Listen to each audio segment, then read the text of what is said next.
En ouvrant en style alpin cet itinéraire direct au sommet du Cho-Oyu, le Kazakh de culture russe Denis Urubko, 36 ans, illustre un aboutissement de 10 années d'expérience sur les plus hauts sommets du globe. Depuis son premier succès à l'Everest en 2001, issu d'une pratique déjà soutenue sur les hauts sommets asiatiques de 7000 mètres, Denis Urubko cherche à ouvrir une voie kazakh en style alpin sur chacun des 14 8000 de la planète. En mai dernier, avec son compatriote Boris Dedeshko, il a gravi dans ce style les 2500 mètres de la face sud-est du Cho-Oyu en 5 jours. Cette ascension résonne avec celle réussie en face sud-ouest du Broad Peak et en face nord-est du Manaslu en juillet 2005 et mai 2006 avec Sergueï Samoïlov. Elle s'ajoute aux quelques ascensions de cette envergure réalisées depuis le début des années 1980 sur les flancs les plus techniques des sommets de 8000 mètres.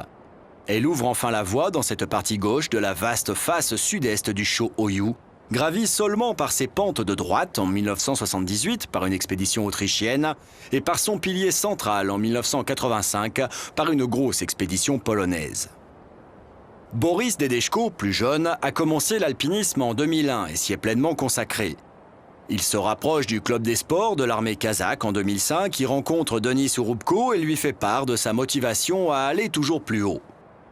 Son année 2008 a été riche, tant dans des voies techniques comme en face nord du Kantengri ou à très haute altitude avec l'ascension réussie du Makalu.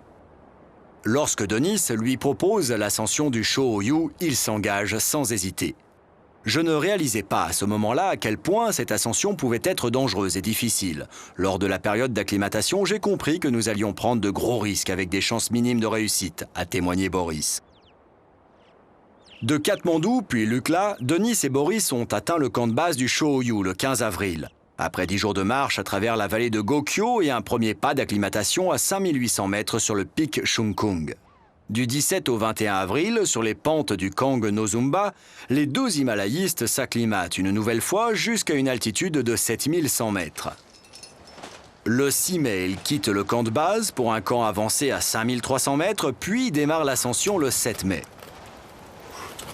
La cordée est chargée de 25 kg de matériel et vivres et s'engage sans moyen de communication. En 2 jours, Denis et Boris vont gravir 900 mètres et franchir une grosse barre rocheuse soutenant la face, évaluant les difficultés en libre à 6B et A3 en artificiel.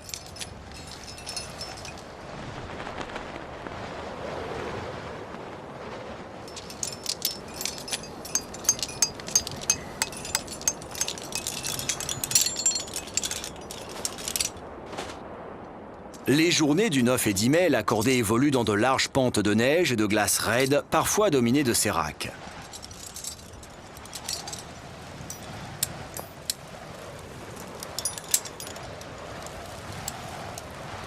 Au soir du 4e jour, le temps se dégrade et les alpinistes évoluent à l'instinct par des rampes mixtes et neigeuses dans le brouillard. Le 4e bivouac à 7600 mètres est sportif. Bien qu'abrité sous une corniche, les coulées de neige menacent la simple toile de tente à 2 montants des 2 hommes.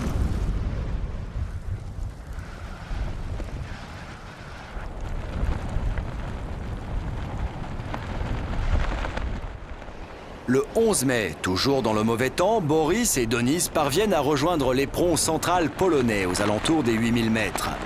C'est à la nuit tombée qu'ils atteignent le vaste plateau sommital du Cho-Oyu, pressés de redescendre à leur dernier camp avant que la neige ne recouvre leurs traces.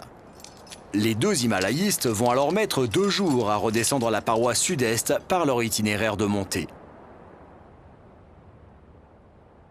Pour cette ouverture, en style alpin de la face sud-est du Cho-Oyu, Dedeshko et Urubko ont été récompensés par le dernier Piolet d'Or Asie à Séoul et sont nominés au 18e Piolet d'Or.